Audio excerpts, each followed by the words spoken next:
and begin. Best friend, how are you? I'm great. We're going to jump right into it because we got Okay. someone who's very special in the waiting room. Here we go. All right. Intro.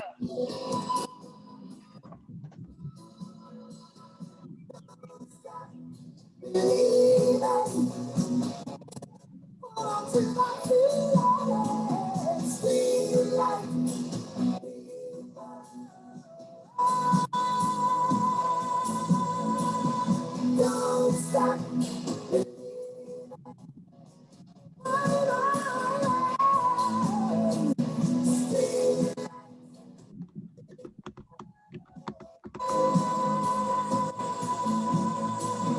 Don't stop believing.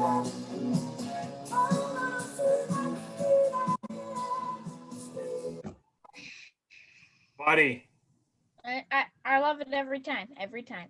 I know you do. I know. All right, here we go. I'm stopping share. Who is our guest today? We have Coach Greg Gard on our show. From where? University of Wisconsin. The Badgers. Tell me about Coach Gard. It's a big. All right.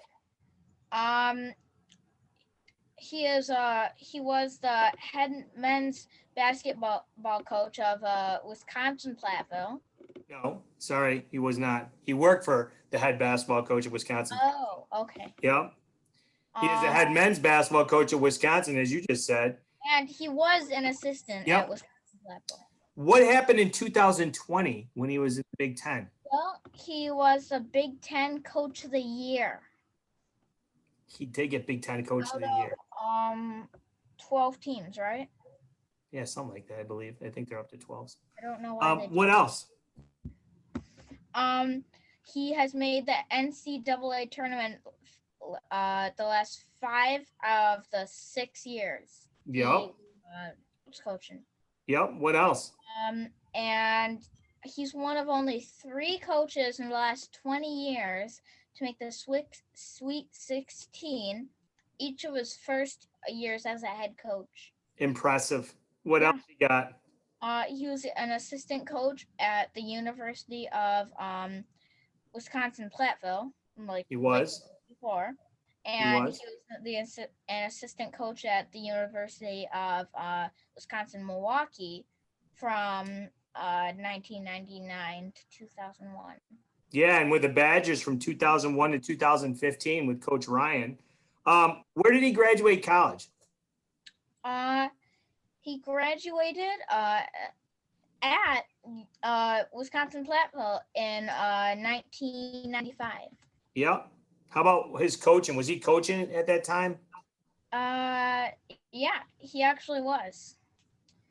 He was coaching at an assistant coach at Platteville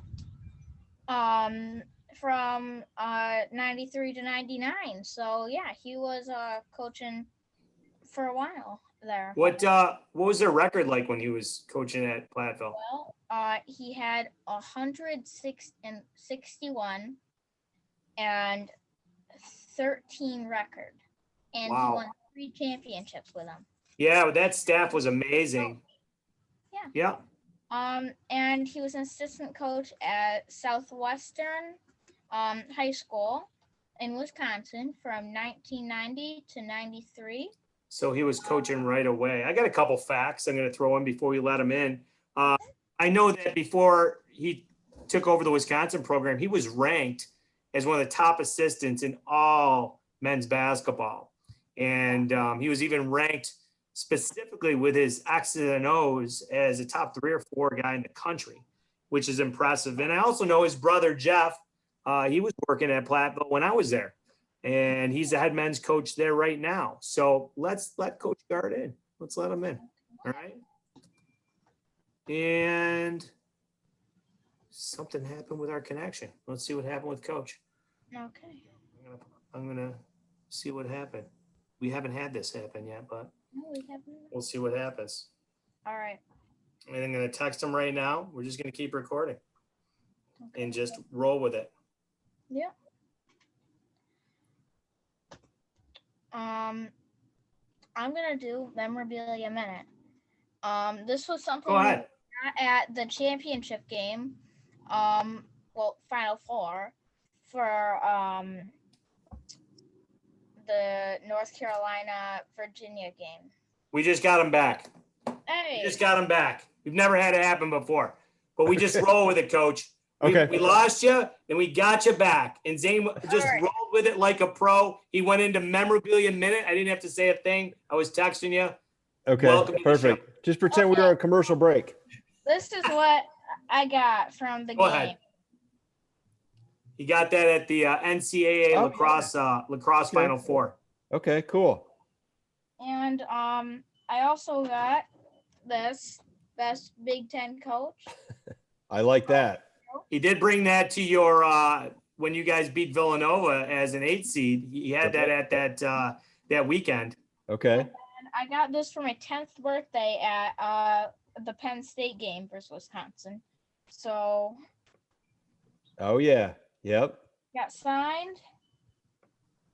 Yeah, there's Coach Gard's signature right there and the team. Most of the team on the other side. Yeah, Yeah. Big Ten for a Awesome. Big Ten. I You wanna missed show- it. That went into the locker room before we got into the stands, but That's all right. Show me your shirt, buddy. What you specifically wore for today. and then one last thing. Oh yeah. On my hockey helmet, I have this. I put Oh, the wow. sticker, Wow. Even I don't have one of those. San Jose over here. Oh, Yeah. okay. San Jose staff loves the fact they don't even have a hocky team there, and he's got it on his hockey helmet. No, they don't. The football coaches love him. And then I'm wearing this. You're wearing your badges. All right, good. You got the right gear on today. All right, buddy, Perfect. take it away. You got memorabilia All right. minute out of the way. You started coaching when you were in college. When did you know you wanted to start being a college coach? And how did you get your first coaching job in 1993? Well, that's a great question to open up, Zane. I think I knew that I wanted to coach. Now, I didn't necessarily have my sights set on college coaching at that time, but I knew once I had left high school and I got into college and I got cut up from the college baseball team where I was at in Platteville, that I wanted to be involved with sports, and I'd missed that component of it. So that's kind of how it started. And I actually started coaching in junior high. I coached 8th grade and then a freshman team for a year and did that for 3 years before and I was working camp for Coach Ryan at Platteville at the time in the summer. So one thing led to another. And then in the summer, I believe of 93 is when he asked me to join his staff. And I was still a student. I was still an undergrad student at Platteville. And so it kind of started then. And once I got to the college game, that I think obviously the interest in doing that grew and grew and grew. And fortunately, never with an envision or a vision that this was going to happen. I was going to be the head coach at Wisconsin, but I just tried to take it one day at a time, and good things happened. Yeah. Well, I know when you wanted to start coaching, I still remember it. I watched it too. So you were in your room, right? Who, me? Yeah. When you Oh, wanted yeah. to start coaching. Well, I was you your were- age. I was Yeah. your age. You know, Right. when I saw NC State beat Houston when I was 8, Oh yeah. Yeah. and I wasn't supposed to be watching it. You're up too Black- late. Yep. With a metal coat hanger as an antenna. I remember the story. Yep, I did Right. tell you that. Man, you have a mind like a steel trap, buddy. That's impressive. But yeah, I mean, Coach Gard, you know, right off the bat, he put in time. Right when he got to college, he started coaching. So, Right. you know, that's if you want to get after something, that's what you have to do. What's your Right. next question, bud? So for my second question, your teams seem to get along super well. What do you look for when you recruit people or players? Well, obviously talent, you know, that's a given, but I think we spend more time just trying to learn what type of people they are and making sure that they have, you know, college basketball is so much more than what you see on TV on ESPN or CBS or BTN for the 2 hours of a game. There's other 22 hours of a student athlete's life. So each day, and understanding that, or having a understanding from their standpoint, what that all entails. And that obviously means getting an education, going to class, pursuing a degree. All those things come in our radar, so to speak, that we address with the prospects as we recruit them. So really trying to learn about who they are as a person. How do they treat their parents? How do they treat their coaches? How do they treat their fellow teammates, their teachers in class? So we do a lot of background checking, so to speak, to learn what type of person they are and making sure that they align with, kind of the vision and the teamwork mentality that we have within our locker room, and have good people, because you can get a lot done when you have really good people that are all in it for the right reasons. Well, I know on one of our other episodes, Coach Tierney said this. He said, "Are you a we guy or are you a me guy?" And I'm guessing you recruit me guys. We guys, Or yeah, we we recruit guys. we guys, yeah, we I know do. what you're saying.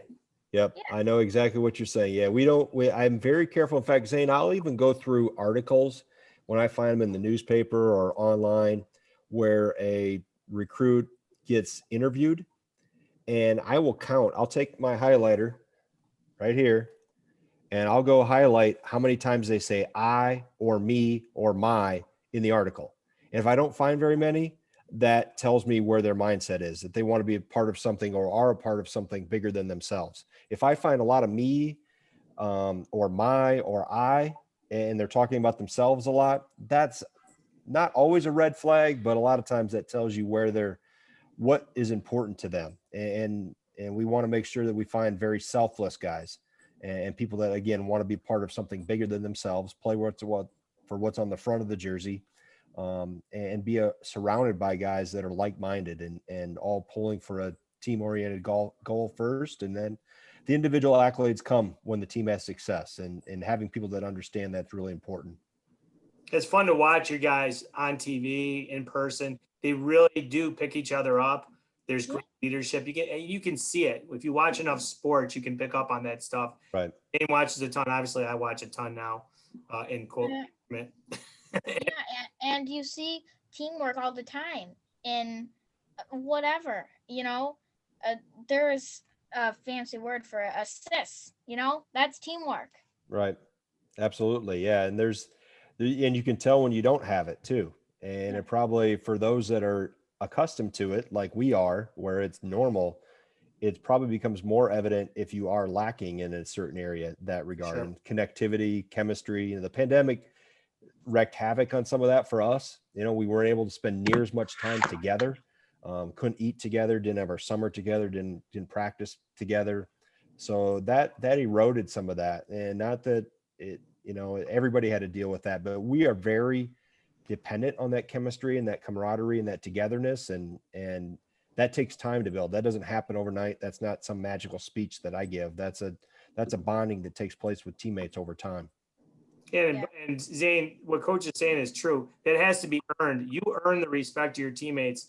Tell Coach how you show in all your sports that you are a we guy, not a me guy. What do? You're the only kid that does this. Tell them. Yeah. Well, I think they're picking up on it now, but in my sports, when someone scores a goal or I go up, no matter if they're on, I'm on defense and they're all the way up on attack, I run down the field just to give them a high five.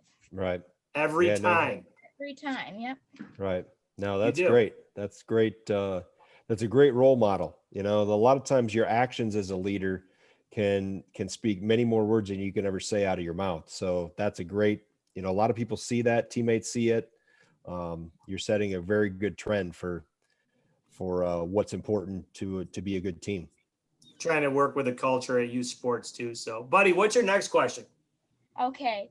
Can you talk about guarding against cancer and how that started, and also how that helps people? And you're a cancer survivor, Dad. Yeah, I am a cancer survivor, so I'm very interested hearing this too. Yeah, it coincidentally kind of started about 45 days before I took over as the interim coach when Coach Ryan retired. I lost my dad to brain cancer. He had been diagnosed in May of 2015 and went through some radiation and chemo and a specialized surgery. and he ended up passing away in late October of 2015. And like I said, about 45 days later, mid-December, is when Coach Ryan retired. And I went through the season as an interim. And then at the end of the year, obviously we had enough success that they took the interim label off and made me the permanent head coach. And my wife, Michelle, and I knew that we were going to have a voice and have a platform and have some visibility being in this position now. And how were we going to use that to help people? And both of us grew up, born and raised and educated, have worked professionally in the state of Wisconsin. And obviously that recent experience with cancer, with my father, was on the front of our mind, so to speak. And we had always been involved in cancer fundraising, but I think when it hits you on such a personal level and you watch a personal journey through 6 months, that we knew we had an opportunity to make a difference. And so we formed a foundation called Guarding Against Cancer, which it's spelt like my last name. As much as I fought it and I didn't want my name on it, I was convinced otherwise by other people that are involved. But it's a foundation that raises money for cancer research here at the Carbone Center at the University of Wisconsin, but also knowing that I'm a small town guy, and my dad was too. And he was one of those people that shopped locally, understood how important the influence of a local economy could be for local businesses, was great about helping the neighbor next door, but thought globally in terms of his mindset. So we wanted to kind of carry that mindset forward, that we could help right here in the state of Wisconsin. And there was so much to do. And we had a great research institution here at Wisconsin, but more than just research, there's other needs of across the state where there aren't research opportunities, but we can still go help. So we do some grassroots things, or what we call boots on the ground things in different communities. We've gone probably 5 or 6 different cities across the state. We coincide it with our exhibition game, usually against the state school. We've been to Menominee, which is Stout. We've been to La Crosse. We've been to Oshkosh. We've been to Wausau, which is obviously not a school there, but we've done some stuff there in the Wisconsin Dells. Whitewater will be coming this fall. They're the next opponent on that cycle through that league. But so that's really kind of, we have, when we're up and running in non-pandemic times, about 5 or 6 fundraisers a year. And we've been able to raise in 5 years almost $6 million. So Wow. And we have a lot of that at work we got a lot of research projects going or helping fund at the university, but also we're able to do, a variety of things and start assistance funds, whether it's music therapy, massage therapy.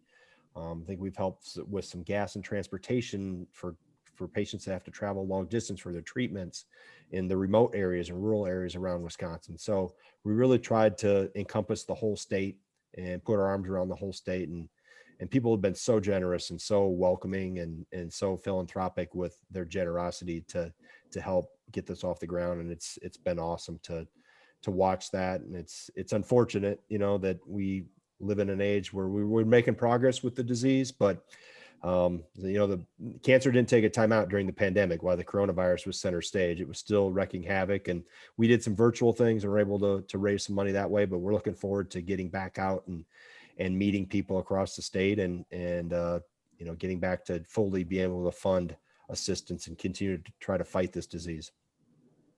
Yeah. I saw this thing when I was watching March Madness, Coaches versus Cancer, and I saw you pop up, and I bet you are a big part of that because you have your own fundraiser for Right. that. Yeah. I mean, it's a little different. Coaches versus Cancer is a national organization run by American Cancer Society, and they do an awesome job. But Guarding Against Cancer, because of our connections and roots in the state with both my wife and I, and because of just the needs are so great everywhere that, for our connection through the UW Foundation, we have some entities that are involved with us and are partnered with us on campus and across the state that are actually a Carbone Cancer Research Center. It has outlets in 71 of the 72 counties in the state of Wisconsin. So we're able to really go out and touch people right where they are. And obviously Milwaukee and Madison, they're the only 2 places where they have research institutions. But to be able to put our arms around, like I said, the other parts of the state was important. But there's a lot of great organizations. When you get out and really get talking to people, there's so many people trying to help, and some in very small ways and some in very big ways. But any little assistance, even for families of patients that are going through kids that go through it, kids that have parents that go through it, parents that have kids go through it. We're trying to help more than even just the direct patient themselves, because it impacts so many people. Well, I've, my personal experience, I've seen all that, and it's wonderful that you're doing it. And I think it's an amazing way to have a tribute to your dad also, to get that going after he passed, and when he had Jimmy Valvano's daughter, Jamie, on, we think about what he said, when he started the V Foundation. Right. It might not save me, but it might, his foundation actually saved his daughter's life. She's a cancer survivor.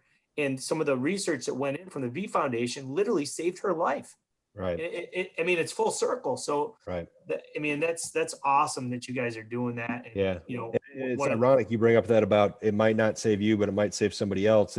My dad said that when we were doing it wasn't experimental, but it was a cutting edge technique called neuroblate, where they're going to go in and like laser the tumor and try to they couldn't get to all of it in his brain because some of it was in his motor cortex. It would have incapacitated him from a physical mobility standpoint. So, but he said that exactly, like, if it can't help me or can help me a little bit, maybe they'll learn more about it and they'll make it better for somebody down the road. And that's a hero. That from his hospital bed, that's a hero. Yeah. So, I think he was much wiser and had a much better vision of what was really happening to him. Wow. And that it was we were fighting a losing battle, but he was trying to do all he could to do to help those around him, and also, help the medical people hopefully get a better perspective of how they can make the techniques and procedures better down the road. Oh, God bless them. Zane, you got any other questions? You have. Oh no. You do have. I gotta do my bonus right now. Go ahead, do your bonus, and then I had one for Coach if he's got. Is it 1-1 or we got a 2-shot foul bonus? The bonus. We're in the 1-1. Okay. So your younger brother is also a head college coach. How was it growing up, and how did you help each other with game plans? Well, I've really tried to. Yeah, you mentioned Jeff. I also have a middle brother, Gary, who, the Manning brothers, like Eli Peyton. Yeah. Peyton Manning, Eli. Do you know there's another brother called Cooper? His name is Cooper. Actually. Yeah. He's not an NFL quarterback. So we got to refer to our middle brother as Cooper. His buddies have all nicknamed him Cooper because he's not quite in the spotlight, but he might be the wisest one of all that didn't choose the coaching profession. But, I've tried to leave Jeff and let Jeff carve his own path and want him to be known as Jeff Gard and not as Greg Gard's little brother. But he's done a phenomenal job at Platteville. I mean, I know how good that league is, having coached there with Bo for 6 years. And he's done a terrific job. I mean, they've won 4 conference championships in a row. Yep. He's taken to multiple NCAA tournaments. So he's done a great job there. So I've really tried to give him his space. We talk now and then, but not really too deep, Zane, in conversation. If there's, he went through a year where he really struggled 4 or 5 years ago, where he had a bunch of injuries. And ironically, the very next year I went through the exact same thing, and he went from worst to first. He finished last and then won the league the next year. And, we bounced back and we're back in the NCAA tournament and won the conference 2 years later. But I think we both appreciate what we're going through. And even though the level is different, the job isn't different, and he does a great job with his team and his program. And so we share ideas now and then, and I try to watch him when I can. And he comes to some of our games, but we've each tried to kind of go our own separate ways at times too. Yeah. Well, going back to the worst to first, Virginia basketball, went from losing to the 16 seed to winning it the next year. So, right. I'm glad he's doing great now. Well, you learn your most, you get your best experience through adversity. And there's no doubt. I mean, it's we've grown the most. I've gotten better as a coach. Our teams have gotten better when we hit some choppy water, so to speak, or have some adversity. And that's how you grow. And I think that's it for any walk of life. If you ask anybody how they got to where they are, if you see a story, a success story, They're likely going to tell you of a lot of dirt roads, gravel roads, windy turn oriented roads. It's not going to be a straight, smooth highway. They might have run into a few dead ends along the way, a lot of potholes, and it doesn't happen overnight. There's no such thing as an overnight success. And there's usually a lot of scars and stories to go along with the journey to where they're at. Yeah. That's great. I can't wait for you to go back and listen to that again, buddy. That's deep. I love it. So I think I've memorized it. yeah. Oh, okay. I'll quiz you later. You do have a pretty good memory. Mine's I'm getting old. Let me tell you that. So Greg, real quick, question for you. Sure. You worked your way up. A lot of guys don't necessarily start as early as you. You mentioned, believe it or not, you got cut from, I believe you said the baseball team at Platteville. Right. Talk about how, I guess, working your way up from the grassroots level all the way up and having some of those life experiences where things don't go your way in sports, because I've had those, have made you a better coach. Yeah, I think there's no doubt that you talk about handling adversity and not always getting what you want and understanding that you have to pay your dues. I think the one thing that helped me and has helped me to this day is I never had the goal of being a Division I head coach. I never had the goal of being a head coach by the time I was 40 or 45 or whenever. I always tried to focus on trying to do the best job I could for the team that I was coaching that specific year. And I never worried about what was going to be next, because I figured if you did a good enough job, there was going to be next. And if you didn't do a good enough job, there wasn't going to be next. So right. Until I signed my first contract here at Wisconsin as the head coach after that interim year, I had always had in every single coaching job I had, I always had a 1-year contract. So when the Barry put a 5-year one in front of me, I'm like, wow, 5. I've always been operating with 1, thinking that, Sure. I got to do a good job and you want to do a good job. And I think you stay centered to where your feet are, stay present in the moment and not get caught up in chasing this or that, and give the people that you're working with and for that specific season the best experience possible. So I loved it when I was coaching in junior high. Thought I had the world by the tail. It was the greatest job ever. I loved the time we had at Platteville. It was awesome. I wouldn't trade it for anything. And I think you learn and appreciate it as you go, and having to teach and having to coach. And, when you're in junior high or high school or in Division III, you recruit in Division III, but you don't in high school and junior high. So you have to coach the kids that walk in the gym, and I think learn to teach the game and appreciate the game and work on your communication skills and how can you make it easier for your students to learn. So I think that is at the core center of it. I'm a teacher at heart, and the gym happens to be my classroom. So you learn from all those experiences, good, bad, or indifferent, and I appreciate them. I mean, like I said, I cherish those days as a junior high coach, as a freshman coach, as a coach at Platteville. You really reflect fondly on those because you learn so much and had such great experiences. Yeah, I agree. I think it means more when you have, fallen down and picked yourself up numerous times, and you realize, one way or another, you're going to get to the finish line. You will be there, and you have that self-confidence. And that's one of the things that I'm teaching Zane is, like, it's okay to fail. You just pick yourself up and keep going, and eventually you'll get where you want to go. And that's one of the things that I love the most about him. He's just a super hard worker. Greg, I was trying to explain to my friends this year how brutal a schedule you guys had. I was trying to go back to like the mid 80s in the Big East. And I don't even think that qualified for how many teams were like top 5 teams in the Big Ten with your schedule. It was, I'd never seen anything like it. Maybe there was another season out there with another team, but I can't remember. And I'm a huge basketball guy. I can't remember another time where there were that many top 5 teams in one conference. And your schedule was just brutal. Yeah. We happen to get all of them or most of them on the back half of our schedule. So whoever I alienated at the conference office to put the schedule together, the computer doesn't like me.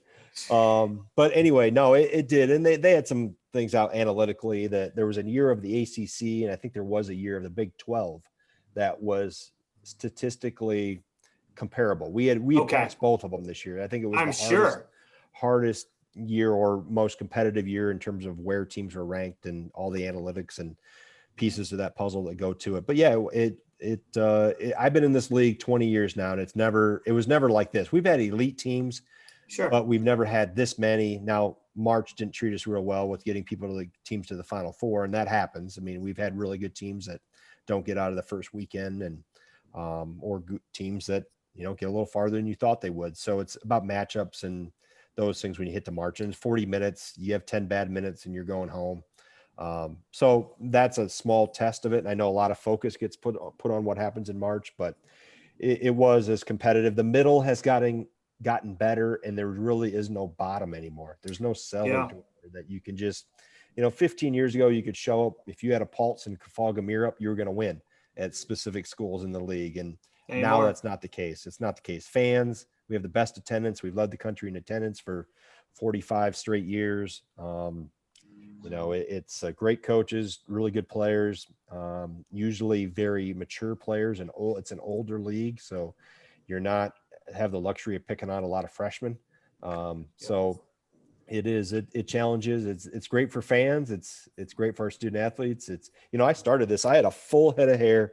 Really, they're either going. Hey, show that picture again. Did Coach have more hair in that picture? Gray or falling out. Oh, 5, the 6 wait years for ago. me. Give me a sec. All right, go ahead. All right. Yeah. It's Oh, short 5 years can do wonders to you. Well, that schedule didn't help you this year. No, and I that gotta give you definitely credit. I'm gonna give you a No. lot of credit right now. My wife never hears me go crazy when I watch a game. Like, I very rarely lose my mind when I watch a game because I'm just watching it. Don't say anything. I don't want to get you in trouble. I got to give you credit for not absolutely losing your mind in that Iowa game at the end of the season, because I literally was yelling at the TV. I'm like, are you kidding me? What are you watching? So I'm not going to have you comment on it, but know that I was not happy. And anyone that follows the Badgers. Are you talking about the game at Iowa? Yes. Okay, yeah. I had post-game remarks that are on record. I know you did, but they could have gone a whole nother level. Right. But, Zane got to meet Brad Davidson's mom when we were at the Penn State game, and she was awesome. Yeah. And I tell you what, kid like that, you always want him on your team. I know you love him. And I think he did, in my opinion. I don't want you to comment. He got picked on a lot just for being a hard-nosed player and people flopping. So, they got to clean that stuff up, because you want players like that just love the game, are going to get on the floor and do whatever it takes to help the team win. And that was just part of your guys' schedule, but I got to give you credit for not getting not getting too crazy. It just came to the point with Brad where it got to a point where him as a person was starting to get attacked or was attacked, and that's where I had to draw the line, and enough was enough. I've known this kid since he was in grade school. Yep. It's when it starts crossing that line, then it's time to take a stand, and the opportunity was right to be able to do that and voice my opinion and thoughts, and I had a lot of support behind it. So, but I do that for any of my players. Exactly, I do that for any one of my guys. But I had reached a boiling point where it needed to be addressed, because it was going beyond the game of basketball. And didn't need to go there. But no, it was very challenging, and the pandemic didn't make it any easier with not having fans in the stands. We missed those at the Kohl Center.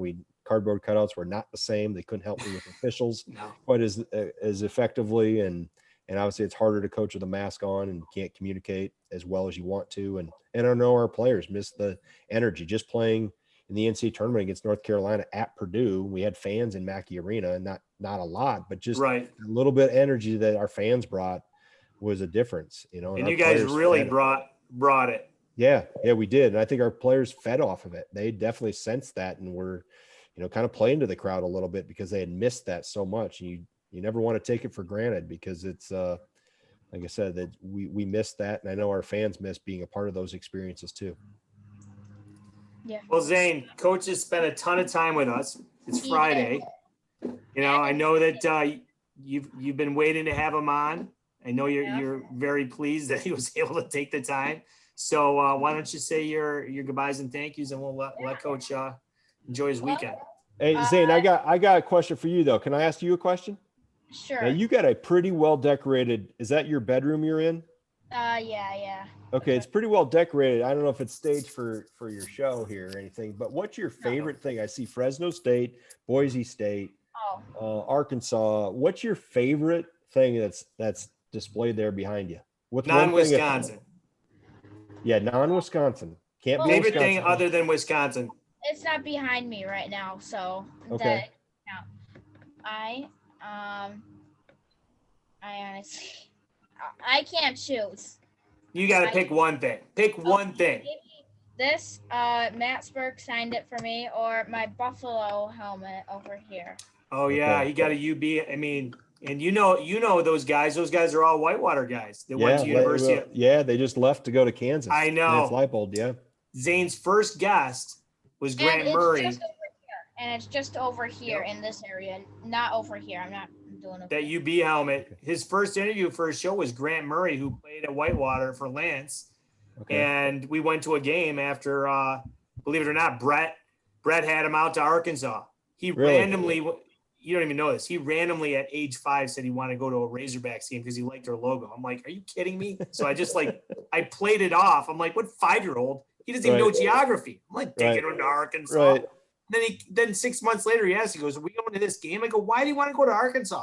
He goes, they have the best logo.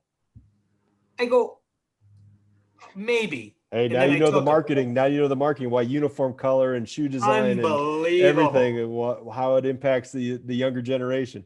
Oh, so then luckily in the next year he wanted to go to UB, and Grant, who played at Whitewater for Lance, was just wonderful. And they've actually stayed in contact. He checks in on Zane, and they just got the Kansas job, and he sent a text to us the other day. He's like, "You're gonna have to." I'm like, "Oh, you're killing me with these road trips." Right. And that was my first show with him too.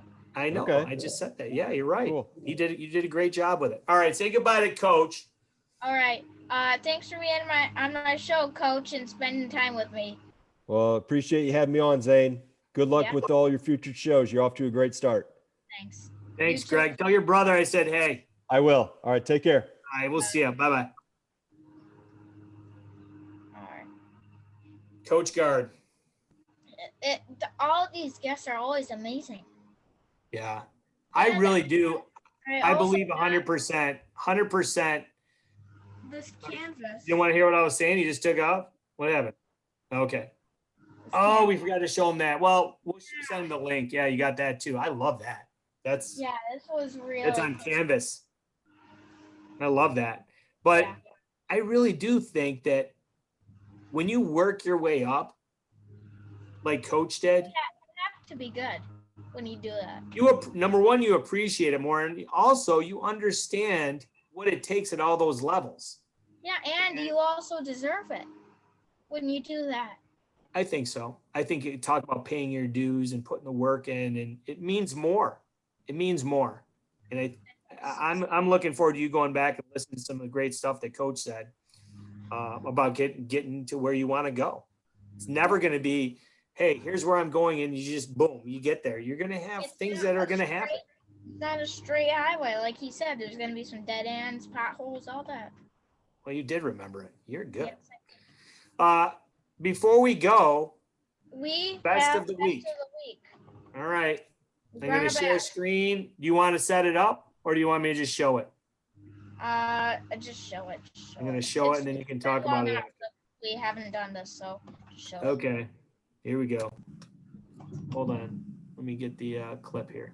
It's right here. All right. All right, here we go. So here. Have finally done it. RIT won their first lacrosse national title in thrilling fashion. AJ Feldman is in the studio to tell us how it all went down. AJ, exciting news. Yeah, definitely. After years of coming oh so close, trying so hard to get that national title, 2 previous trips to the championship game, the men's lacrosse team finally won their first championship in double overtime. The Tigers were down with less than 30 seconds left, but Salisbury turned it over. RIT races back down the field, ties it up with 12 seconds left on the clock, and then in double OT, Ryan Barnable, the winner, scores for RIT, winning their first ever title for both themselves and for all the alumni that came oh so close before them. I'm super thrilled for our guys and really excited for our guys, but I'm really excited for the 50 years of guys who have been waiting for this. So, wow, what a game. This is something we've never been able to experience before, and we're both just elated to be a part of the team that did it for RIT. We will have so much more on the game coming up later in sports. Sally, back to you. Wow. Yeah. Now I know you and I went to that. What did you think of that game? Tell me.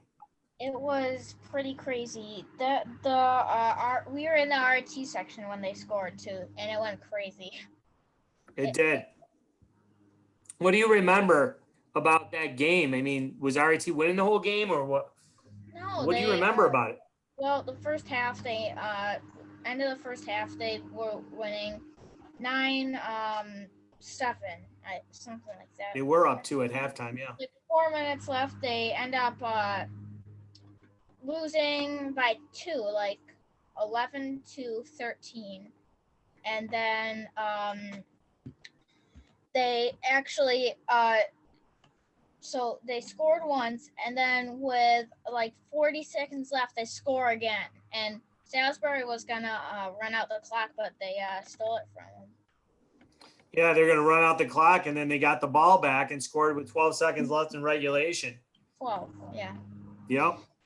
And that crazy. Salisbury goalie stopped RIT twice in overtime. He was pretty good. In the first overtime, yeah. First overtime, yeah.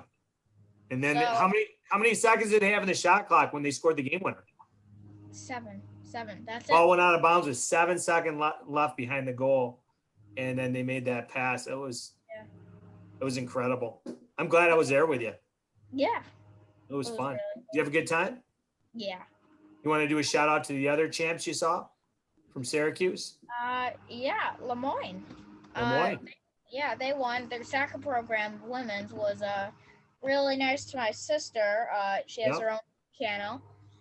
We love the women's soccer program at Lemoyne and the men's program.